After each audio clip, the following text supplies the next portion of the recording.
오늘도 예배 성공자 되기를 주 이름으로 축원합니다. 우리가 신앙인이라고 하는 것은 자기의 시각에서 하나님의 시각으로 전환된 사람을 가르쳐 말합니다. 우리가 이 땅에 있는 인간의 몸으로 인간의 생각이 하나님을 이해할 만한 능력은 없습니다.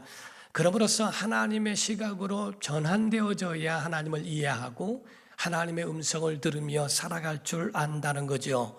하나님을 경외하는 사람이 누군가, 곧 하나님의 음성을 들을 줄 알며 하나님의 심정을 이해하며 살아가는 성숙한 사람을 가르쳐 말합니다.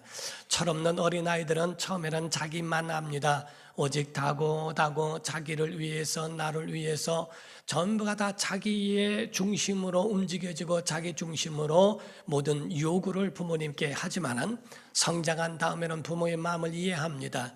나중에 결혼을 하고 자녀를 낳게 되면 부모의 마음이 이랬구나라고 생각을 하지요.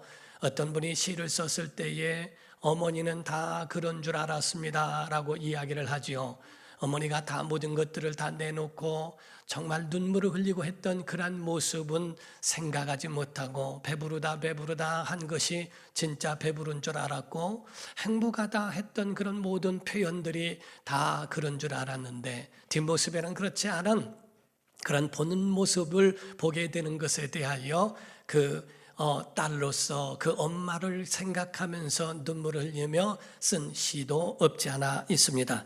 우리의 신앙생활도 마찬가지입니다. 철없는 어린아이로서 살아갔을 때는 내 것만 위하여 기도하고 나를 위하여서만 간구하지만은 성장한 다음에는 부모를 이해하듯 바로 하나님을 이해할 수 있는 믿음의 성숙함으로 올라간다는 거죠. 우리가 땅에 있을 때는 하늘의 것을 모릅니다. 그러나 하늘에 올라가면 그러면 땅에 있는 것들이 대부분 모든 것들이 보여지지 않습니까? 땅에서는 하늘을 이해할 수 없다 하는 거죠. 하늘의 사람이 될 때 땅도 이해가 되고 천국도 이해가 되는 그러한 시각을 갖게 된다는 겁니다. 우리가 선글라스를 끼게 되면은 햇빛도 차단하고 그리고 밝은 빛을 차단해서 눈 부신 것들을 그것을 중화시키는 작업을 하게 되죠. 그러나 밤 가운데 들어가게 되면 선글라스를 끼게 되면은 더 암흑이 되고 보이지 않게 됩니다. 어떤 안경을 끼느냐에 따라서 세상이 달리 보이는 거예요. 검은 안경을 끼게 되면 세상이 검게 보입니다. 파란 안경을 끼게 되면 세상도 파랗게 보이게 된다는 거지요. 사람들이 시각이 전환되지 않는 이유도 바로 자기 선글라스를 끼고 있는 것처럼 인간이 가지고 있는 인간의 시각을 넘어서지 못하고 있기 때문에 더 큰 하나님의 은혜를 경험하지 못하는 데 있습니다. 보이지 않으니까 내 생각대로 하니까 용감한 겁니다. 우리가 한간에 이런 이야기가 옛날에 그런 말들이 있었어요. 씨름 선수하고 맹인이 싸우면 맹인이 이긴다. 왜? 눈에 뵈는 게 없기 때문이다 라고 얘기를 합니다. 맹인하고 소방수하고 싸우면 소방수가 이긴다. 왜? 물불을 가리지 않기 때문이라고 말을 합니다. 이와 같이 맹인이 우스갯소리로 이야기한 것이지만은 바로 사람이 가지고 있는 자기의 눈에 보이는 대로 판단하고 보이는 대로 행동하는 것이 인간의 마음이라 하는 거지요. 모든 사람들은 세상적 선글라스를 끼고 있는데 그건 죄로 오염되어 있고 죄 가운데 타락한 것이기 때문에 제대로 세상을 볼 수 없다고 하는 것을 성경이 우리에게 증거하고 있습니다. 그 전에 세상을 떠들썩하게 했던 연쇄살인마였던 희대의 연쇄살인마 지존파가 있었습니다. 바로 그들이 얼마나 잔인했던지 사람을 잔인하게 죽이고 그를 죽여서 그것으로 인육을 구워 먹을 정도로 그렇게 아주 잔인했던 사람들이었죠. 그런데 그 사람들은 잘 사는 사람, 뭔가가 조금 있다고 의시되고 그거를 자랑하고 하는 사람들이 그것이 보이지 않았습니다. 그런 부분에 대하여 너무나 적대감을 갖고 그들을 다 보이는 대로 잡아서 죽이기도 하고 괴롭히기도 했던 사람이죠. 나중에 잡혀서 교도소에 있을 때에 한 전도자가 계속 찾아갑니다. 처음에는 거부하고 싫다고 했는데 결국에는 예수님을 영접하게 됩니다. 예수님을 만난 다음에 그가 마지막 유언같이 쓴 글에 보게 되면 자기는 이 세상에서 태어나서 세상이 어두운 줄만 알았다는 거죠. 세상이 더럽고 세상은 악하다고만 생각을 했는데 예수님을 만난 다음에 변화된 것은 바로 하나님께서 만드신 세상이 이렇게 아름다운 줄을 몰랐다. 그러므로 내가 후회한다고 이야기를 합니다. 한 가지 아쉬운 것은 내가 이 땅에 남은 시간이 얼마 없다는 것이라고 말합니다. 곧 사형을 앞두고 있기 때문에 곧 그는 죽음을 앞두면서 세상의 아름다움을 잠시 동안 예수님을 만난 다음에 그것을 알게 됐다라고 고백하는 것을 보게 됩니다. 세상은 다 더러운 것도 아니고 세상은 다 아름답지도 않습니다. 선과 악이 공존해 있으면서 선이 악을 이겨가면서 살게 하는 거죠. 그래서 선이 악을 이기면서 살도록 권선징악에 대하여 그거를 가르치게 하고, 그리고 아이들에게 또 많은 사람들에게 그것을 계속적으로 그에 대하여 권함으로 인하여 선이 악을 이겨내가면서 살아가도록 만드는 것을 가르쳐 말합니다. 우리가 보게 되면 사람이 그래서 중요하다는 거죠. 그 10년 가운데 선으로 가득한 사람들이 무엇을 가지고 있던 상관이 없어요. 그러나 그 속에 도덕과 윤리가 없는 사람들에게는 무엇을 주더라도 그에게는 해가 될 수도 있다는 거죠. 칼이라고 하는 것을 누가 가지고 있느냐에 따라서 그에 대하여 도구도 될 수 있고 무기도 될 수 있다는 겁니다. 칼을 의사가 가지고 있으면 사람을 수술할 수 있는 그러한 도구가 될 수 있지만은 칼을 강도가 가지고 있게 되면 언제 사람을 위협하고 해칠지 모르는 그러한 무기도 될 수 있기 때문에 사람이 중요하다는 겁니다. 어떤 사람이냐는 거죠. 누가 핵을 가지고 있느냐, 누가 무기를 가지고 있느냐에 따라서 위협을 느끼기도 하고 평화를 느끼기도 한다 하는 것을 말합니다. 세상은 죄되기 때문에, 죄가 있기 때문에 모든 사람이 죄를 범하였음에 하나님의 영광에 이르지 못하더니 라고 되어 있어요. 이와 같이 세상은 하나님의 영광에 이르지 못하는 다 죄 가운데 있어서 이 세상을 제대로 볼 수 있는 사람이 많지 않다 하는 겁니다. 교회가 왜 있느냐면은 교회는 이와 같은 시각을 바꿔주는 겁니다. 세상적 시각에서 하나님 시각으로 그 눈을 바꾸게 하고 생각을 전환시키는 것이 바로 교회라 하는 거지요. 도미테인이라고 하는 사람은 말을 하기를 자기 딸에 대하여 간증을 합니다. 자기 딸과 함께 엘리베이터를 탔대요. 엘리베이터를 타고서 위층으로 올라가고 있는데 한층 올라갈 때마다 사람이 유입되면서 거기서 그 어린아이가 앞에 사람의 다리는 보이고 엉덩이는 보여도 앞에 아름다움이 보이지 않더라는 거예요. 아이가 즉시 이야기합니다. 아빠, 앞이 안 보여요. 나를 안아주세요. 그 아이를 번쩍 들어 안아주는 순간에 눈높이가 아빠와 같이 돼버렸고, 그리고 그 앞에 있는 모든 아름다움을 함께 볼 수 있었더라 하는 겁니다. 바로 이와 같이 신앙이라고 하는 것은 다른 게 아닙니다. 신앙의 시각을, 곧 하나님께 대한 시각을 변하게 만들어주는 것이 신앙이요, 예배요, 기도라는 겁니다. 우리가 예배할 때 하나님 앞에 하나님의 생각으로 변화될 줄로 믿습니다. 기도하면 세상적 방법이 아니라 하나님의 방법으로 변화되어져서 하나님의 눈을 가질 수 있도록 그렇게 만들어 준다는 거지요. 하나님의 눈높이에 있는 것, 이게 바로 신앙이요, 예배요, 기도라 하는 겁니다. 우리가 비행기를 타고 가게 되면 비행기를 타면 밑에 있는 것이 다 작게 보입니다. 아파트도 옛날에 성냥갑 마냥 어떤 작은 것을 올려놓은 것처럼 보이고, 자동차도 크게 보였던 자동차들도 전부가 장난감같처럼 보여지게 됩니다. 위에 오르게 되면 아래에 있는 것들이 작게 보이는 것처럼 믿음의 하늘을 보게 되면 세상에 있는 작은 것들이 문제되지 않더라 하는 겁니다. 우리는 하나님의 믿음을 키우게 되면 문제는 작아지는 줄로 믿습니다. 그래서 믿는 사람들, 하나님을 경외하는 사람들에 대하여 뭐라고 말하고 있는가? 이사야서 40장 31절에 오직 여호와를 앙망하는 자는 새 힘을 얻으리니 독수리가 날개치며 올라감 같을 것이요 다른 박질하여도 곤비하지 아니하겠고 걸어가도 피곤하지 아니하리로다 라고 되어 있습니다. 이와 같이 하나님을 앙망하는 사람, 여호와를 앙망하며 경외하는 사람들에게 바로 그에게는 독수리에 날개쳐서 올라감과 같을 것이요 하늘을 올라간 것과 같처럼 우리가 보게 되면은 조감도라는 이야기를 합니다. 새의 눈을 가지고 독수리의 눈을 가지고 세상을 바라보듯 어떠한 건물을 바라보더라도 새의 눈을 가지고 바라보게 됩니다. 그러게 되면은 샅샅이 모든 구석까지도 한눈에 볼 수 있는 것처럼 믿음의 사람, 하나님의 사람은 바로 이와 같이 하늘에 떠서 세상에 있는 것들을 볼 수 있는 눈을 가지고 있다는 거죠. 오늘 본문에 있는 모리아 산에 대한 그 모리아에 있는 그 지정된 산에 대하여 말씀하고 있는데, 이 모리아 산에서 제사한 이 사건에 대해서는 굉장한 큰 의미가 있다는 거예요.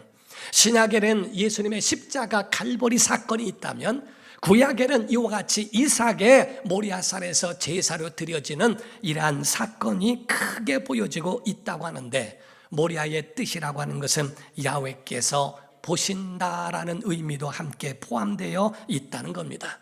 모리아산이라고 하는 건 어떤 산일까? 어떻게 보게 되면 바로 아브라함 입장에서 보게 되면 시험산이라고 될 수도 있고, 어떻게 아브라함 입장에서 보게 되면 아픔 있는 산이라고 볼 수 있죠. 자기 아들을 번제로 드려라, 자기 아들을 죽여서 목을 자르고 가슴을 열어서 내장을 끄집어내고 그리고 깨끗이 씻어서 그래서 그 가운데에 불로 태워서 하나님 앞에 드린다고 하는 이러한 마음에 얼마나 마음이 아프고 쓰라릴까. 이 아픔이 있고 시험의 산이라고 볼 수도 있을 겁니다.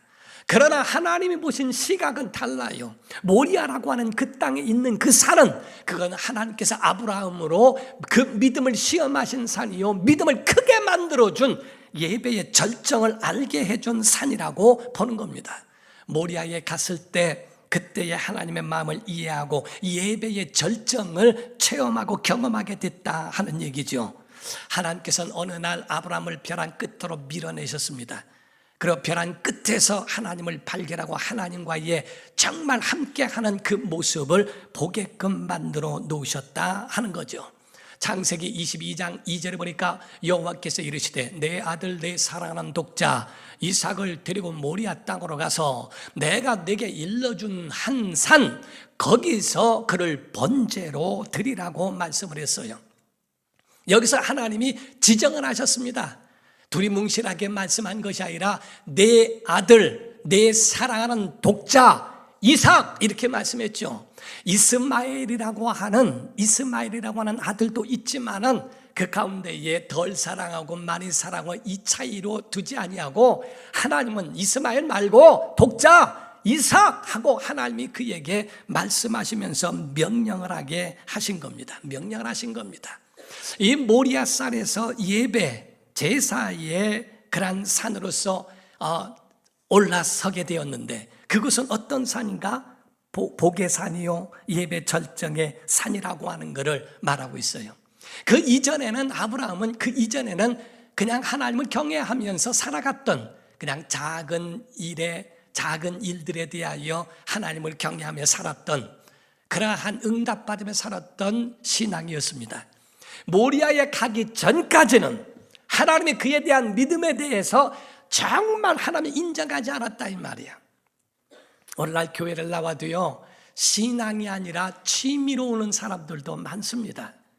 교회 나오더라도 습관이니까 나오고, 교회 안 다니면 안 되고, 교회 오면 뭔가가 선해 보이는 것 같고, 교회 오면은 뭔가 시키는 것 같고, 마음에 교회 왔다 갔다라고 하는 위안을 받기 위해서 오는 사람들도 있습니다. 그러나 마음속에 절실함은 없어요. 애절함도 없어요. 그 교회 와서 어떤 때 빠지면 빠지는 거고, 어떤 때는 오면 오는 것이고, 자기 자신에게 그 마음에 감동이 될 때만 한 번 정도 오더라도 신앙이라고 착각하고 있는 사람들도 많죠. 어느 때는 기도하니까 응답도 받습니다. 어느 때는 기도하니까 크고 작은 것도 응답이 있어서 참 신기하다. 그것이 당연하고 은혜라고 여기는 것이 아니라 신기하다고 여기면서도 자기는 믿음이 없는 자가 아니라 믿음이 있는 자라고 그렇게 믿고 살아가는 사람도 있습니다. 그전에 어떤 자녀들이요, 돈은 써야 되겠는데 어머니는 그를 모르지만 통장에 돈이 있는지 없는지, 그 돈이 있어야 그래야 마음의 위안을 가지고 있어요. 그래서 그 통장에다가 많은 돈을 넣고 어머니 이름으로 이 통장에 돈이 있으니까 염려하지 마십시오. 어머니는 돈을 찾아 쓸 만한 그런 지식도 없는 분이에요. 그러나 그 통장을 가지고 있는 것이 얼마나 위안이 되는지 몰라요. 그 속에서 자녀들은 카드로 해서 통장 안에 있는 건 다 뺏었습니다. 그러나 어머니는 그 통장만 가지고 돈이 다 있는 줄 알고 살다가 그렇게 돌아가셨습니다. 사랑하는 성도 여러분, 우리가 마치 우리 속에 가지고 있는 신앙이 아니면서 취미생활하면서 빈 통장 가지고 살다가 결국에 아무것도 없는 사람이 되지는 않습니까? 하나님 앞에 갔을 때 과연 어떤 믿음인지, 취미인지, 아니면 정말 내 믿음과 함께 할 수 있는 내 삶의 목적인지, 성경은 우리에게 그거를 증명해 보라는 거죠. 하나님은 아브라함이 가지고 있는 그것, 하나님과 사이를 내고 있는 게 있었다는 거예요. 문제는 뭐냐면 하나님과 아브라함 사이에 있었던 가장 중간에 머물러 있는 담과 같은 것이 있는데 무엇일까?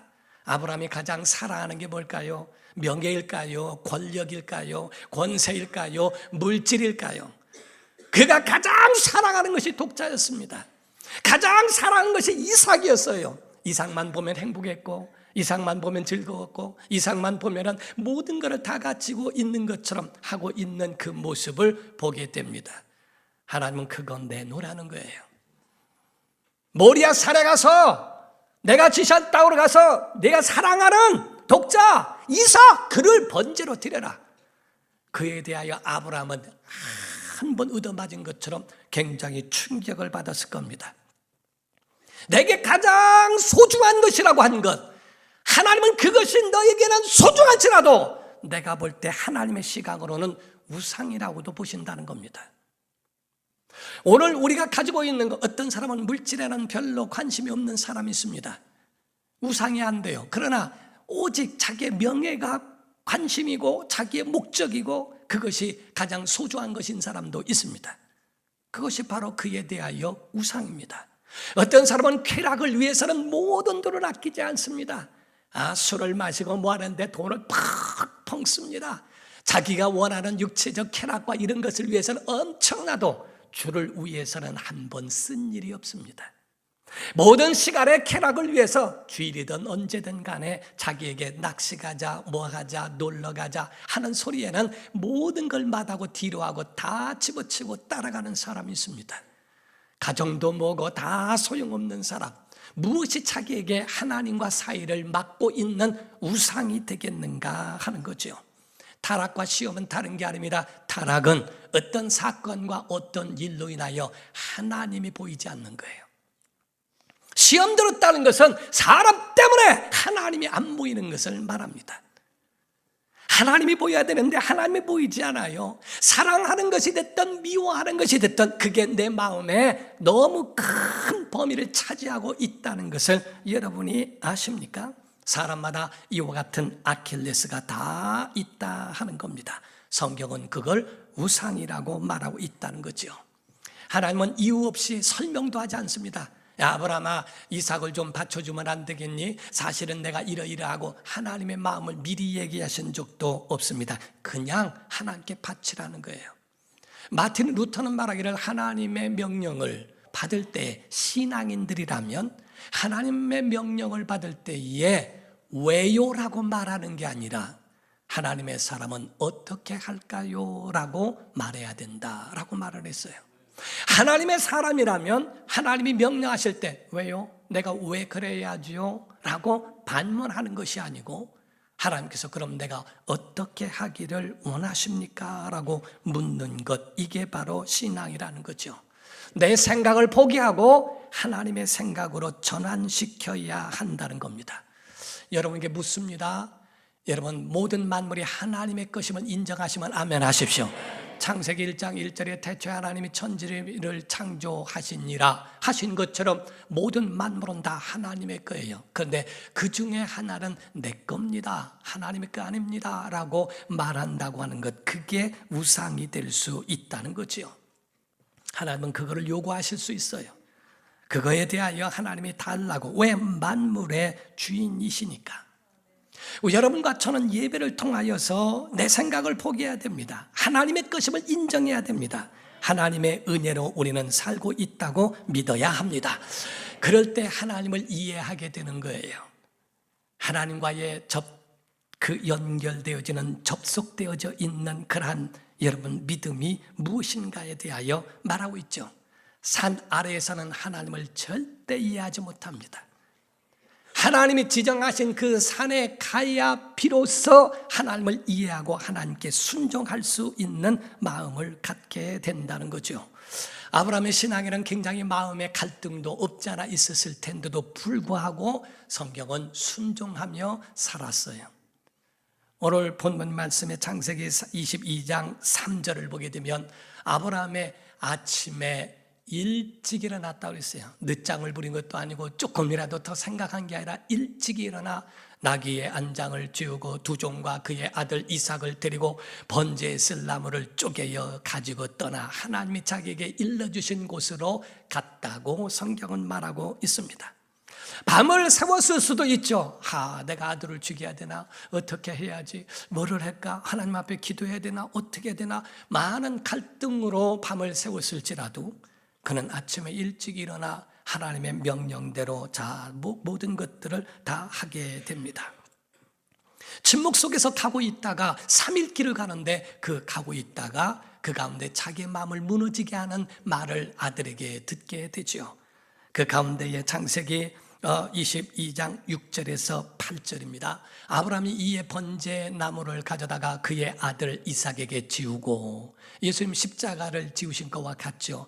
자기는 불과 칼을 손에 들고 두 사람이 동행하더니 이삭이 그 아버지 아브라함에게 말하여 이르되 내 아버지여 하니 그가 이르되 내 아들아 내가 여기 있노라. 이삭이 이르되 불과 나무는 있거니와 번제할 어린 양은 어디 있나이까? 아브라함이 이르되 내 아들아 번제할 어린 양은 하나님이 자기를 위하여 친히 준비하시리라 하고 두 사람이 함께 나아갑니다. 그 마음속에 침묵하며 만 가지 생각을 하고 있는데 아들이 말합니다. 아버지 왜 불과 나무는 있는데 왜 재물이 없죠? 재물은 하나님이 준비하실 거야. 이렇게 말하고 있는 이 아브라함의 그 마음은 진짜 엄청나게 마음에 힘들고 어려웠을 거예요. 그러나 순종했다는 겁니다. 칼을 들어서 죽이려고 하는 순간에 하나님이 막으셨어요. 그래서 막으시면서 하신 말씀이 무엇인가를 말하고 있죠. 11절 12절입니다. 여호와의 사자가 하늘에서부터 그를 불러 이르시되 다급하게 부르시죠. 아브라함아 아브라함아 하시는지라. 아브라함이 이르되 내가 여기 있나이다 하매 사자가 이르시되 그 아이에게 내 손을 대지 말라. 그에게 아무 일도 하지 말라. 내가 내 아들 내 독자까지도 내게 아끼지 아니하였으니 내가 이제야 내가 하나님을 경외하는 줄을 아노라. 언제? 내가 이제야. 바로 하나님 앞에 예물을 드리듯 그 가운데 아들을 가장 귀한 것을 드리려고 하는 순간에 내가 나를 사랑하는 줄을, 나를 경외하는 줄을 이제야 알았다 라고 하나님은 거기서 그거를 인정하시기 시작한 거예요. 사랑하는 성도 여러분, 모리아산에서 세상을 멀리하고 우상을 멀리하고 할 때 곧 자기가 하나님보다 더 앞서서 사랑했던 독자를 넘어설 때 하나님은 그에게 대하여 가까이 하시고 그에게 준비하신 은혜를 그에게 베풀어 주셨다 하는 거죠. 어떤 사람들은 말합니다. 구약시대에서야 하나님이 말씀하시고 이런 것이지 그 사람 속엔 하나님이 있을까? 구약에 하나님이 직접 말씀하시듯 신약에도 예수님 직접 말씀하셨고 초대교회도 계셨고 지금 하나님 돌아가셨습니까? 여전히 지금도 예배 가운데 하나님의 음성을 들으며 우리가 기도에 응답받고 사는 거 아닙니까? 구약의 하나님 아브라함의 하나님이 오늘날 우리의 하나님은 아니냐 이 말이에요. 엘리사가 말하기를 엘리야의 하나님 어디 계십니까? 엘리야의 하나님 나에게는 죽은 겁니까?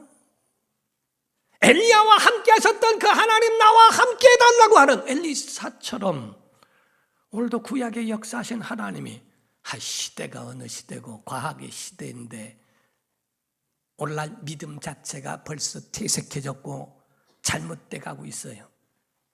오늘날 모리아는 지금도 여전히 우리 가운데 모리아는 여전히 교회라는 겁니다. 성경이 말씀한 것처럼 내가 지시한 땅, 그 산이라고 말씀했죠. 아무 산에서 예배하는 게 아닙니다. 하나님이 지시하신 그 땅에서 예배하는 거죠. 하나님의 지시한 땅이 교회인 줄 믿습니다. 교회는 하나님이 유언하시고 하나님께서 교회를 통하여 말씀하신 거거든요.